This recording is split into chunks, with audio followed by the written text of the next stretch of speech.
ఇటీవల చరిత్రలో ఎన్నడూ లేని విధంగా జెన్‌జీ ఉద్యమం దేశంలో అత్యంత శక్తివంతమైన ప్రధానమంత్రిని కదిలేలా చేసింది.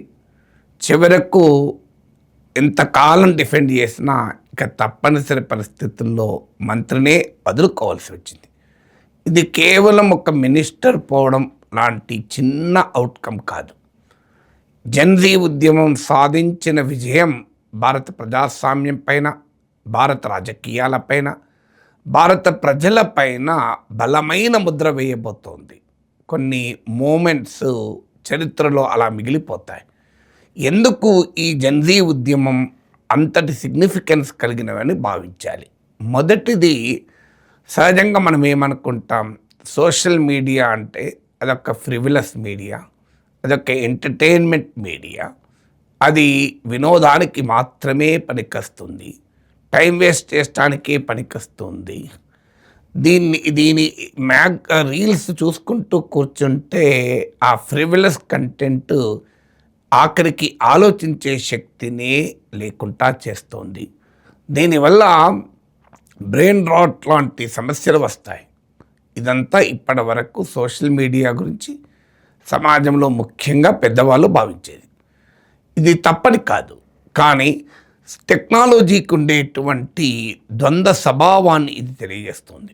టెక్నాలజీకి ఉండే డ్యూయల్ క్యారెక్టర్ను తెలియజేస్తుంది.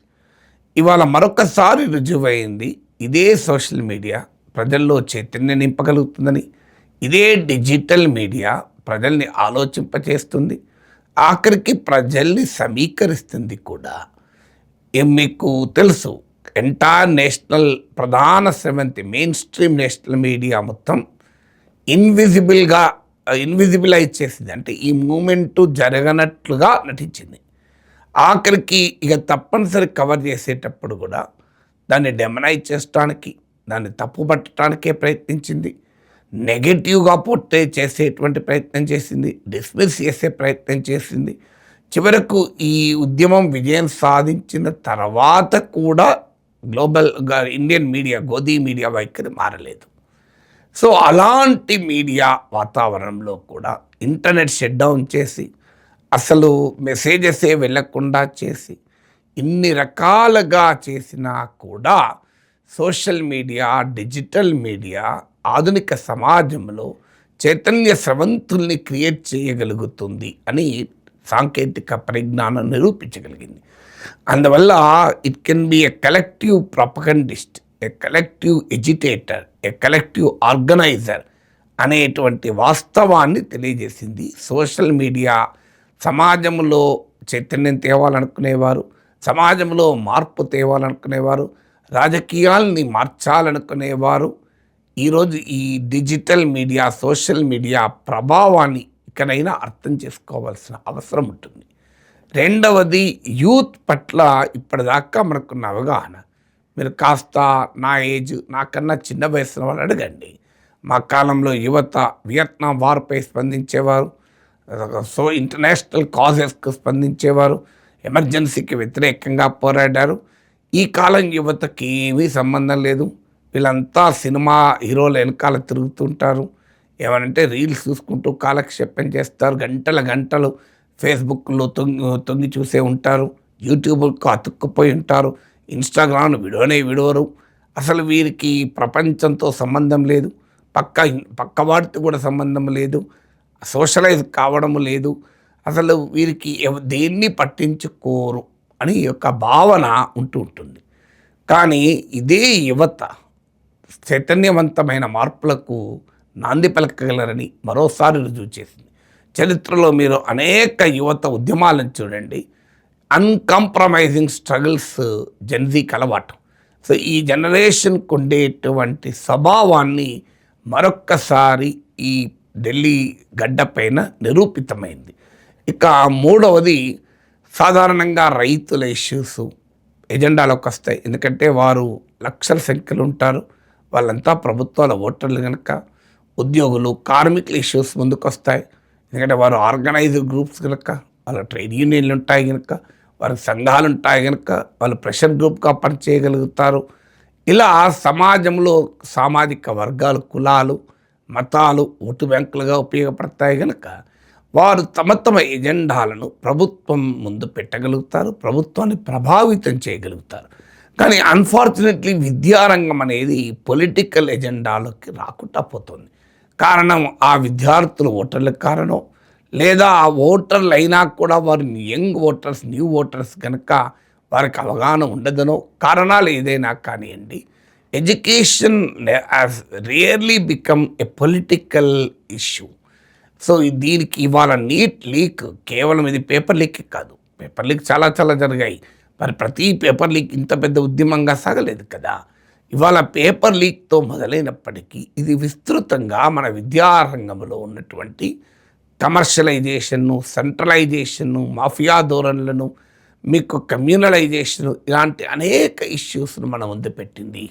ఒక్కసారిగా కోచింగ్ ఇండస్ట్రీకి ఉండే మాఫియా స్వభావాన్ని బయటపెట్టింది. ఇవాళ మీరు పేపర్ లీక్లను ఇక ముందు కాకుండా చేస్తాం, బలమైన చట్టాలు తెస్తాం, బలమైనటువంటి చట్టాల్లో 10 ఏళ్ల పాటు జైలు శిక్ష విధిస్తాం, లైఫ్ ఇంప్లిమెంట్ ఇస్తామంటే ఇవన్నీ చేసినా ఇలాంటి దుర్మార్గాలకు కారణమవుతున్న కోచింగ్ మాఫియాను గనక దెబ్బతీయకపోతే it is very very difficult. ఢిల్లీలో లక్షల సంఖ్యలో జనం వచ్చినా పేపర్లు మాత్రం కోటాకే వెళ్తాయి.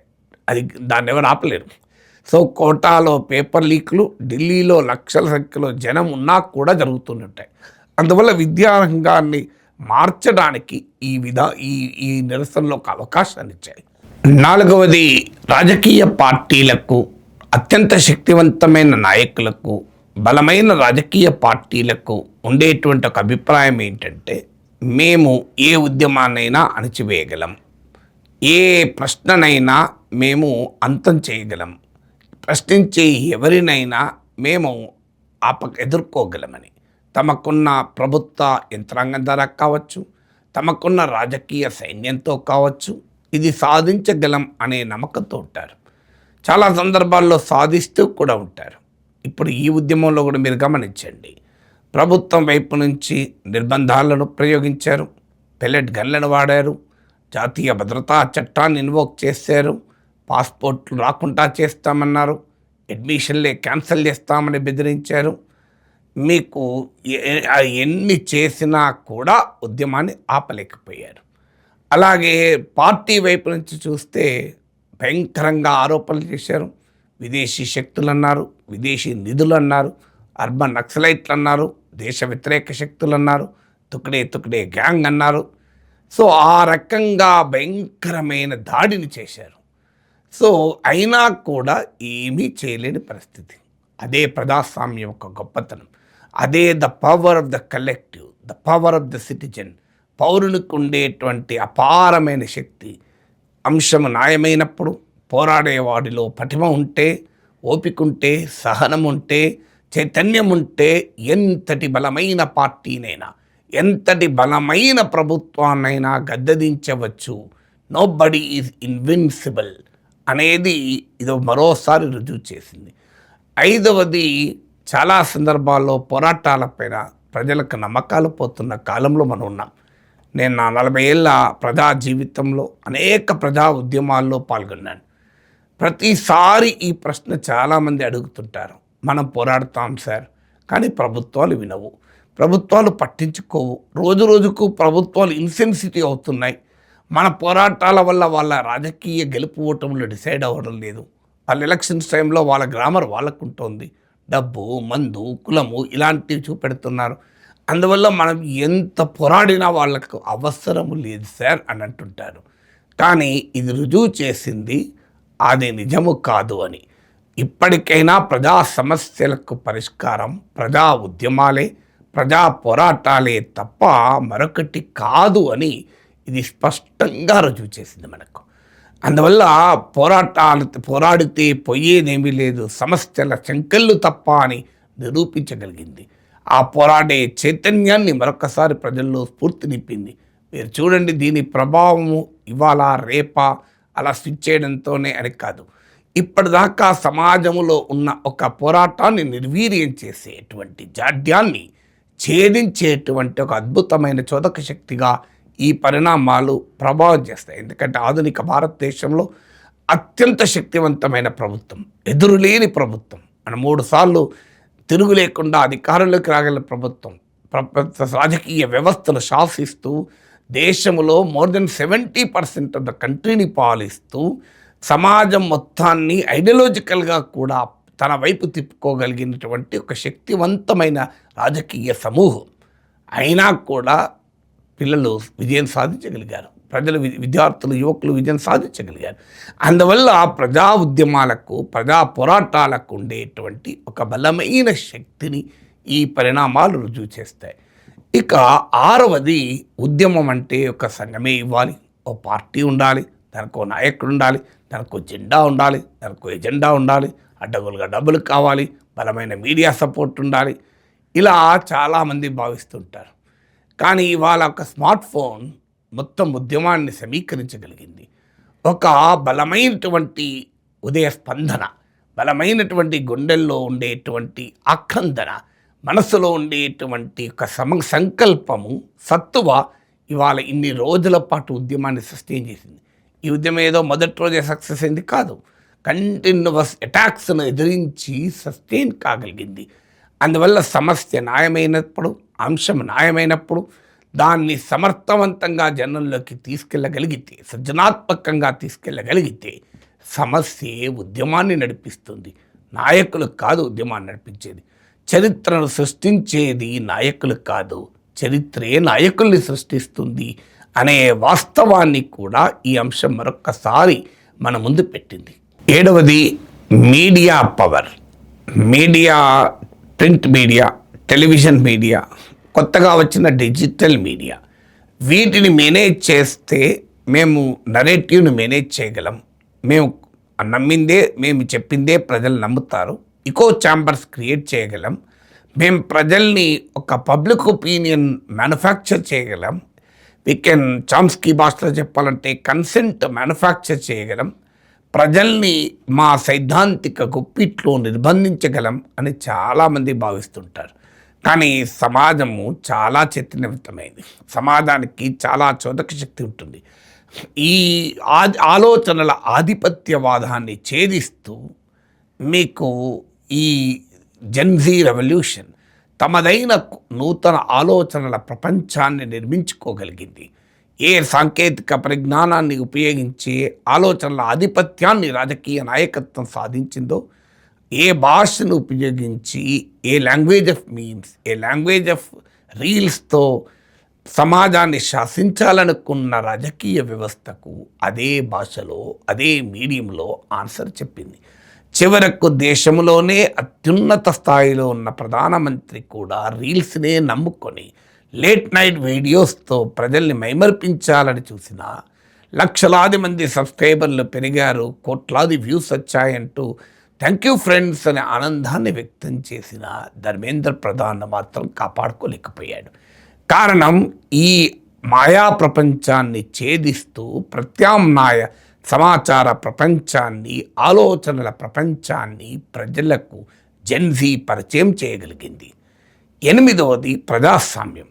మనకు డెమోక్రసీ పైన చాలా కంప్లైంట్స్ ఉంటాయి. డెమోక్రసీలో వ్యవస్థల ఇన్కాంపిటెన్స్ పైన, వ్యవస్థల లెథార్జీ పైన, వ్యవస్థల అకౌంటబిలిటీ లేకపోవడం పైన మనకు చాలా కంప్లైంట్స్ ఉంటాయి. రోజు టీ తాగుతూ బయటికి కదలకుండా, కాళ్ళు పక్కకు జరపకుండా డెమోక్రసీని తిడుతూ ఉపన్యాసాలు ఇచ్చే మధ్యతరగతి జీవులకు ఒక విషయం వాస్తవమైంది. బ్యాడ్ డెమోక్రసీకి పరిష్కారం గుడ్ డెమోక్రసీ తప్ప నో డెమోక్రసీ కాదని, డెమోక్రసీకి ఉండే చెక్స్ అండ్ బ్యాలెన్సెస్ ఎంత గొప్పవో ఇవాళ మనకు జెన్జీ మూమెంట్ రియలైజ్ చేసింది. ఇవాళ ఇండియన్ డెమోక్రసీలో వ్యవస్థలు ఎంత కేంద్రీకృతమై ఉన్నాయో తెలుసు, ప్రధానమంత్రి ఎంత శక్తివంతుడో తెలుసు, కేంద్ర ప్రభుత్వం ఎంత సమర్థవంతమైందో తెలుసు. సయానా 70% ప్రజలను భారతీయ జనతా పార్టీ పాలిస్తోంది. బలమైన మిత్రపక్షాల నేతలు, దేశ రాజకీయాల్లో నరేంద్ర మోడీతో పోటీ పడగలిగిన పొలిటికల్ ఎక్స్పీరియన్స్ ఉన్నటువంటి నేతలు మిత్రపక్షాల నాయకులుగా ఉన్నారు. వారు మాట్లాడలేదు. కార్పొరేట్ దిగ్గజాలు మౌనంగా ఉన్నాయి. 70 గంటల పాటు పనిచేయాలి, 90 గంటల పాటు పనిచేయాలి, 100 గంటల పాటు పనిచేయాలి, భార్య ముఖం చూడకూడదు, నిద్రపోకూడదు అని చెప్పి నీతులు చెప్పేటువంటి కార్పొరేట్ అధిపతులు ఒక్కసారిగా సైలెంట్ అయిపోయారు. పర్యావరణం పైన, పులులపైన, నెమళ్ళపైన పోస్టులు పెట్టగలిగేటువంటి కార్పొరేట్ దిగ్గజాలు చనిపోతున్న, ఆత్మహత్యలు చేసుకుంటున్న బిడ్డలపైన, పెల్లెట్ గన్లతో బాధపడుతున్న విద్యార్థులపైన ఒక్క పోస్టు పెట్టడానికి కూడా ఈ కార్పొరేట్ దిగ్గజాలకు మనసు రాలేదు. అయినా ఇదంతా సమాజం పట్టించుకోదు. ఎందుకంటే సమాజంలో డబ్బు, అధికారం, ప్రజాస్వామ్యంలో డబ్బు, అధికారం ఉన్నవాందే రాజ్యం కాదు. ప్రజల చైతన్యంతో తిరగబడితే ప్రజాస్వామ్యమే ఆ బలమైన రాజ్యాన్ని కూడా తలవంచేలా చేయగలుగుతుంది అన్న ప్రజాస్వామిక వ్యవస్థలో ఉండేటువంటి ఒక గొప్ప శక్తిని ఈ ఉద్యమం రుజువు చేసింది. అయితే ఇవన్నీ చెప్పినప్పుడు సహజంగా ఒక క్వశ్చన్ వస్తుంది. అంటే అద్భుతాలు జరిగినట్టేనా సార్? వ్యవస్థ అంతా బాగుపడుతుందా? ధర్మేంద్ర ప్రధాన్ పోతే అయిపోతుందా? భారతీయ జనతా పార్టీ ఓడిపోతుందా? మళ్ళీ గెలవదా? భారతీయ జనతా పార్టీ అధికారంలో ఉంటుందా, మరో పార్టీ అధికారంలో ఉంటుందా అన్నది ఇక్కడ అప్రస్తుతం, అసందర్భం. ఎవరు అధికారంలో ఉన్నా ప్రజల పక్ష ఏ రకంగా ఉంటారో ఆ grammar of governments response to citizen, ప్రభుత్వానికి సిటిజన్కు జీటీసీకి ఉండాల్సిన రిలేషన్షిప్ను రీడిఫైన్ చేయగలిగింది ఈ జెన్జీ మూమెంట్. ఇది భవిష్యత్తులో ఏమవుతుంది? ఇదొక రాజకీయ ప్రత్యామ్నాయం అవుతుందా? ఇదొక ఈ ఎనర్జీ ఇలాగే ఉంటుందా? ఫిజిల్ అవుట్ అవుతుందా? మళ్ళీ షరా మామూలే కాదా? మళ్ళీ బిజినెస్ యాజ్ యూజువల్ కాదా? అందుకే ఎప్పుడు కూడా వ్యక్తుల్ని నమ్మకదు. ఒక వ్యవస్థలో జరిగే ప్రక్రియ పైన విశ్వాసం పెట్టుకోండి. జెన్జీ ఉద్యమం భవిష్యత్తు ఎలా ఉంటుందో చెప్పలేను, కానీ అది ఎలా ఉన్నప్పటికీ కూడా ఇప్పటికీ సాధించిన విజయాలే మనం సమాజానికి ఒక శుభ సంకేతాలుగా నిలుస్తాయనే దాంట్లో అనుమానం లేదు.